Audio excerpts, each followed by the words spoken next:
विद्वान था, तो इसने जो है ज्योग्राफी शब्द का प्रयोग किया। जियोग्राफी शब्द का प्रयोग किया तो इसने दो शब्द बताए। जो ज्योग्राफी शब्द है वो ग्रीक भाषा का शब्द है, ग्रीक भाषा। तो ग्रीक भाषा का शब्द है, तो यू का मतलब होता है पृथ्वी और ग्राफी का मतलब होता है अध्ययन करना। तो कह सकते हैं इन दोनों को मिलाकर कि पृथ्वी का अध्ययन करने वाला। तो ज्योग्राफी का मतलब क्या हुआ? तो ज्योग्राफी का मतलब हुआ, ज्योग्राफी का अर्थ हुआ ऐसा विषय जो पृथ्वी का अध्ययन करता है, पृथ्वी का अध्ययन करता है, उसी को ज्योग्राफी बोलते हैं। ठीक है, उसी को क्या बोलते हैं? ज्योग्राफी बोलते हैं।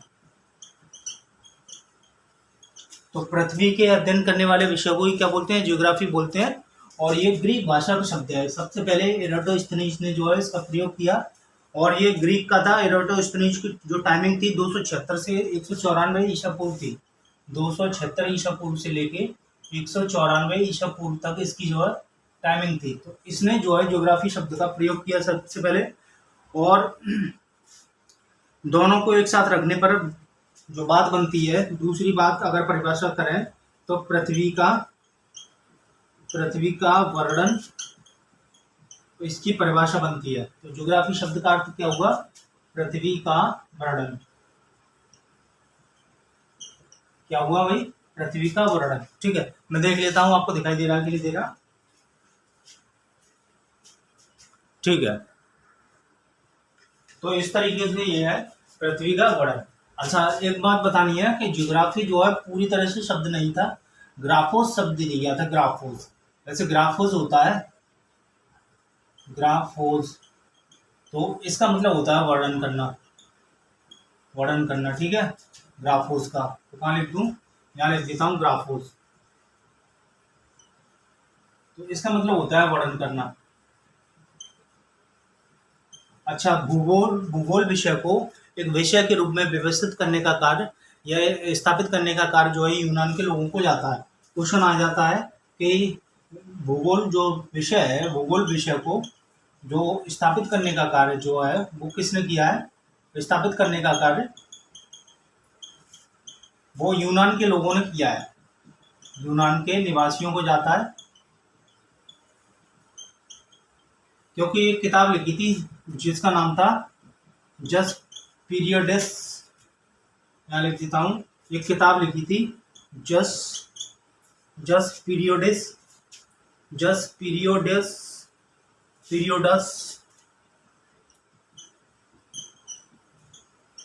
ये पुस्तक जो लिखी थी, ढंग से लिख दे रहा हूँ उसको, तो जस्ट पीरियड्स, ये जो किताब लिखी थी वो हिकेटियस ने लिखी थी। हिकेटियस। तो हिकेटियस ने जब ये किताब लिखी थी ज्योग्राफी की, तो उसने क्या किया कि इसमें जो है सबसे पहले भौगोलिक तत्वों का समावेश किया या वर्णन किया। तो हिकेटियस ने जो पुस्तक लिखी वो भौगोलिक तत्वों का समावेश या वर्णन किया था, तो इस किताब में किया था। तो यहाँ लिख सकते हैं पहली बार भौगोलिक तत्वों का समावेश किया। ठीक है, तो ये हिकेटियस की जस्ट पीरियड्स एक किताब थी। तो इसको बिगाड़ूं अगर मैं, तो इसको बिगाड़ दे रहा हूं। तो इस तरीके से उसने जस्ट पीरियड्स,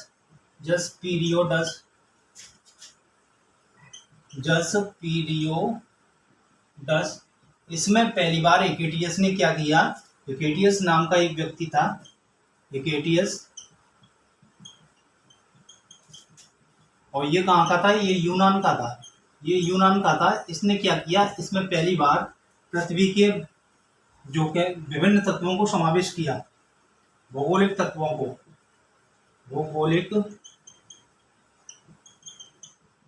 तत्वों को समावेश किया।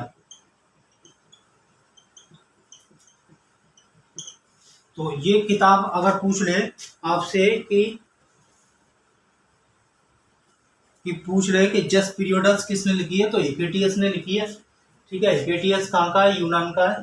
तो अब पूछ ले कि ज्योग्राफी या भूगोल शब्द का, भूगोल जो शब्द है वो सबसे पहले कहाँ आया, उत्पत्ति कहाँ हुई भूगोल शब्द की।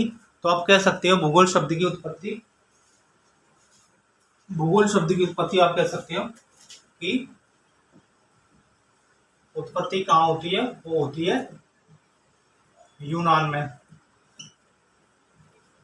किसने शब्द यूज किया था सबसे पहले, इराटोस्थनीज ने, इराटोस्थनीज ने। ठीक है, तो इस तरीके से हम ज्योग्राफी को शुरू कर रहे हैं। तो ये हमारी ज्योग्राफी की शुरुआत है। शुरुआत कैसे रही कि शब्द जो है ज्योग्राफी का, तो वो दो शब्दों से मिलकर बना है, जियो प्लस ग्राफोस। तो ज्योग्राफी बन जाती है इस तरीके से, जियो का मतलब होता है पृथ्वी और ग्राफोस का मतलब होता है वर्णन करना। तो इस तरीके से दो शब्दों के मेल से ज्योग्राफी शब्द की उत्पत्ति हो जाती है। ठीक है, अब आगे चलते हैं। इसके बाद हम आगे इसको व्यवहार दे रहे हैं। जो पृथ्वी का अध्ययन होता है, तो वैसे तो अब एक बार क्वेश्चन आया था कि व्यवस्थित भूगोल का जनक कौन किसे माना जाता है, तो इराटोस्थनीज को ही माना जाता है व्यवस्थित भूगोल का जनक, इराटोस्थनीज को माना जाता है। क्वेश्चन आ जाए, क्वेश्चन इस तरीके से आ जाए कि व्यवस्थित भूगोल का जनक कौन है, तो आप प्रश्न में उत्तर देंगे। मैं प्रश्न बना रहा हूं, व्यवस्थित भूगोल का जनक किसे माना जाता है। तो आप ABCD करके आपके पास विकल्प हो, तो आप बताएंगे यहाँ इराटोस्थनीज है,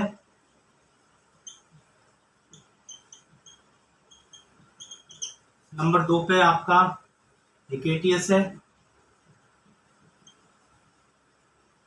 तीसरे नंबर पे हम्बोल्ट है, और चौथे नंबर पे अगर आप कुछ और भी रखना चाहें किसी का नाम, स्ट्राबो रख लो। तो आपको राइट आंसर इस पे लगाना है, इराटोस्थनीज पे। तो इराटोस्थनीज आपका सही आंसर हो जाएगा। अच्छा, कुछ चीजें हैं कि एक अध्ययन के विषय के रूप में, एक अध्ययन के विषय के रूप में भूगोल की जो उत्पत्ति होती है वो 19वीं शताब्दी में प्रारंभ हो जाती है। तो 19वीं शताब्दी जो वो काल है जब 19वीं शताब्दी वो काल है जब औद्योगिक क्रांति जो उत्पन्न हो रही थी। तो 19वीं शताब्दी में ही भूगोल को एक पृथक विषय के रूप में, शताब्दी में भूगोल को एक पृथक विषय के रूप में, एक पृथक विषय के रूप में मान्यता प्राप्त हो जाती है। ठीक है, ये बात हमें याद रखनी है कि 19वीं शताब्दी जब आई, 1800 के बाद लग जाती है, 1800 ईस्वी में। तो 1801 हो गई, 1802 हो गई, और डॉट डॉट डॉट डॉट 1899 तक ये चलती है, जो 19वीं सदी कहलाती है। तो इसमें भूगोल को एक पृथक विषय के रूप में मान्यता प्राप्त हो जाती है। और 20वीं शताब्दी के रूप में 20वीं शताब्दी के आरंभ में भूगोल मनुष्य और पर्यावरण के संबंधों के अध्ययन के रूप में विकसित हो जाता है। और 20वीं शताब्दी में जो क्या हो जाता है कि 20वीं शताब्दी में भूगोल, 20वीं शताब्दी में भूगोल मानव, दो बात बन जाती है, मानव एवं पर्यावरण। तो मानव और पर्यावरण के रूप में, इन दो शाखाओं के रूप में उसका अध्ययन प्रारंभ हो जाता है, अध्ययन प्रारंभ हो जाता है। और दो शाखाएं बन जाती हैं। कितनी? दो शाखाएं, दो शाखाएं, दो शाखाएं बन जाती हैं। ठीक है, ये 20वीं शताब्दी में होता है और दो शाखाएं बन जाती हैं। और दो शाखाएं बनके और इनके विषय में दो शाखाएं बन जाती हैं और दो विचारधाराएं उत्पन्न हो जाती हैं। कह सकते हैं दो शाखाएं बन जाती हैं और दो विचारधाराएं उत्पन्न हो जाती हैं। मैं इसको बिगाड़ दे रहा हूँ। और भूगोल की 20वीं शताब्दी में दो विचारधाराएं, दो धारणाएं, दो धारणाएं प्रारंभ हो जाती हैं। देखो, ये समझने वाली बातें यहीं पे कि वो कौन कौन सी दो धारणाएं हैं। तो 20वीं शताब्दी में, कब? 20वीं शताब्दी में, 20वीं शताब्दी में, 20वीं शताब्दी में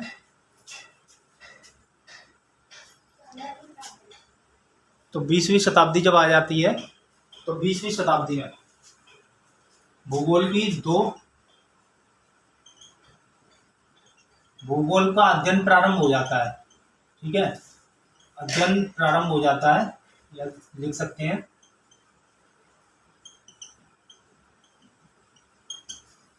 प्रारंभ हो जाता है, और दो विचारधाराएं कह लो, या दो धारणाएं कह लो, या दो धारणाएं कह लो। और ये बहुत इंपॉर्टेंट बात है दो धारणा वाली। तो एक तो है नियतिवाद और एक है दूसरी संभववाद। तो ये भूगोल की दो शाखाएं, दो विचारधाराओं पे काम करना शुरू हो जाती है पूरी दुनिया की। निश्चयवाद या नियतिवाद क्या होता है? तो इसको निश्चयवाद भी कह सकते हैं, ठीक है, और नियतिवाद भी कह सकते हैं। निश्चयवाद को नियतिवाद कह लो या निश्चयवाद कह लो, तो निश्चयवाद ज़्यादा वैसे सही है, लेकिन मैं नियतिवाद भी कहता हूँ। निश्चयवाद या मेरे शब्दों में नियतिवाद। तो ये दो विचारधाराएं उत्पन्न हो जाती हैं। कब शुरू होती है? 20वीं शताब्दी में। तो हमें क्या कितनी चीज़ आज मालूम पड़ी है? पहली बात तो यह है कि भूगोल जो है दो शब्दों से मिलकर बना है, जियो प्लस ग्राफोस। जियो का अर्थ होता है पृथ्वी, ग्राफोस का मतलब होता है वर्णन करना या अध्ययन करना, ठीक है। तो भूगोल का अर्थ क्या बना? तो ज्योग्राफी शब्द इस तरीके से बना, पृथ्वी का अध्ययन करने वाला विषय, पृथ्वी का अध्ययन करने वाला विषय। इस तरीके से ये इसका निर्माण हुआ है, पृथ्वी का अध्ययन करने वाला विषय। एराटोस्थनीज था, पहली बार उसने ज्योग्राफी शब्द का प्रयोग किया। एराटोस्थनीज जो था वो यूनान का था, उसने इसका प्रयोग किया। उसके बाद जो है हिपेटियस आया। हिपेटियस ने क्या किया कि पहली बार भौगोलिक तत्वों का क्रमबद्ध अध्ययन किया अपनी पुस्तक में, जो पीरियडस किताब थी उसमें। उसके बाद क्या हुआ कि 18वीं 19वीं शताब्दी में भूगोल को एक अध्ययन के रूप में प्रयोग किया जाने लगा। भूगोल का अध्ययन किया जाने लगा एक पृथक विषय के रूप में।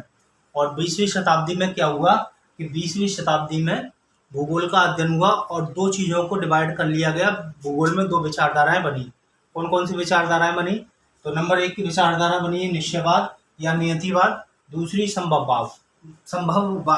तो नियतिवाद या निश्चयवाद में या संभववाद में क्या था कि तो संभववाद में ये होता है कि मनुष्य क्या कर सकता है, मनुष्य पर्यावरण में या प्रकृति में अपने अनुसार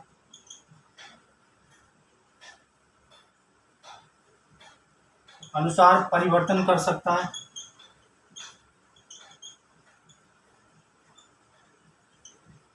ये संभववाद है। बाकी में बात भी सही है कि मनुष्य क्या करता है कि प्रकृति में या पर्यावरण में अपने अनुसार क्या कर लेता है, चेंजिंग कर लेता है।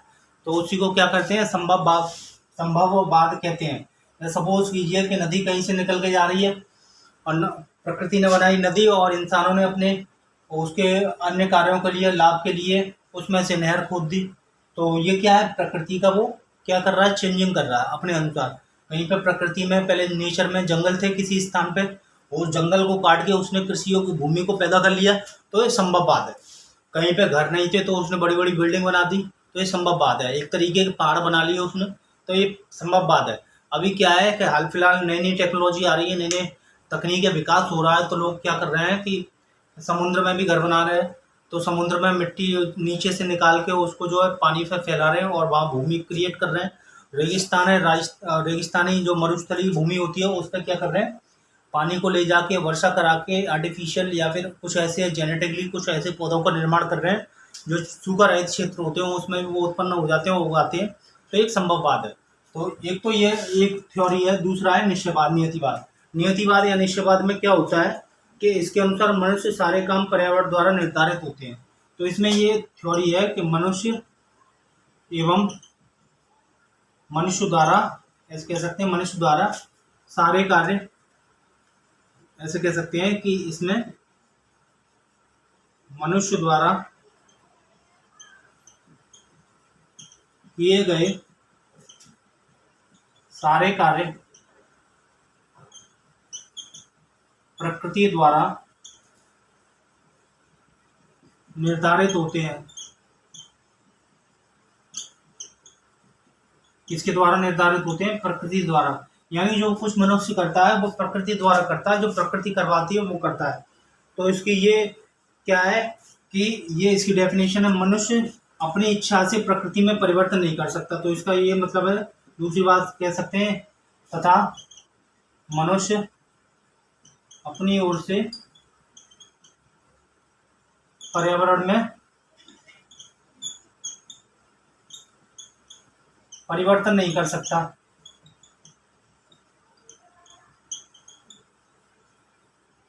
दिखाई दे रहा है ना, देखो। तो मनुष्य क्या नहीं कर सकता, इसमें चेंजिंग नहीं कर सकता अपनी ओर से। नीचे ज़्यादा चले गए तो मनुष्य जो है अपनी ओर से क्या नहीं कर सकता, चेंजिंग नहीं कर सकता। तो इस तरीके से इसकी जो ये उसकी जो विचारधारा है, इसके कुछ समर्थक हैं, जैसे रिटर हो गया, रेडचल हो गया, तो इसके दो चार रिटल हो गया, रेड जेल हो गया। ये इसके जो समर्थक हैं ये मानते हैं कि मनुष्य का जो भी कार्य होता है वो प्रकृति द्वारा होता है, प्रकृति के द्वारा ही वो सारे कार्य करता है, और नेचर में वो या पर्यावरण में वो कुछ चेंजिंग नहीं कर सकता अपनी तरफ से। ये क्या है? संभववाद है, ये नीतिवाद है। हमें क्या करना है कि ज़्यादा डीप में नहीं जाना है, हमें सब्जेक्ट का ज्ञाता नहीं बनना। हमें क्या करना है, पीटी रिलेटेड, रोमांस रिलेटेड चीज़ें करनी है। तो जब ये डेफिनेशन आ जाएगी कि संभववाद क्या होता है, नीतिवाद क्या होता है, तो आप इसमें बता सकते हैं। संभववाद में क्या होता है कि मनुष्य पर्यावरण और प्रकृति में चेंजिंग करने के लिए परिवर्तन कर सकता है अपनी तरफ से, और जैसा चाहे उसको कर सकता है। वहीं नियतिवाद, निश्चयवाद में क्या होता है कि मनुष्य द्वारा जितने भी कार्य किए जा रहे हैं, ऐसा माना जाता है कि प्रकृति द्वारा ही वो किए जा रहे हैं, और मनुष्य अपनी ओर से क्या है, पर्यावरण में परिवर्तन नहीं कर सकता है। इतनी बात समझ में आ रही है? अच्छा, इसके बाद हम थोड़ी सी बात आगे करेंगे। इसको यही टॉपिक को क्लोज करते हैं, फिर मिलते हैं एक नई क्लास, एक नई थॉट्स के साथ ज्योग्राफी में। अगर आप चैनल पर नए हैं तो चैनल को सब्सक्राइब करना ना भूलें, साथ ही साथ इसको लाइक भी करें, कमेंट भी करें, और अपने दोस्तों के साथ इसको शेयर करें, और ज़्यादा से ज़्यादा शेयर करें। फिर मिलते हैं, नमस्कार, धन्यवाद।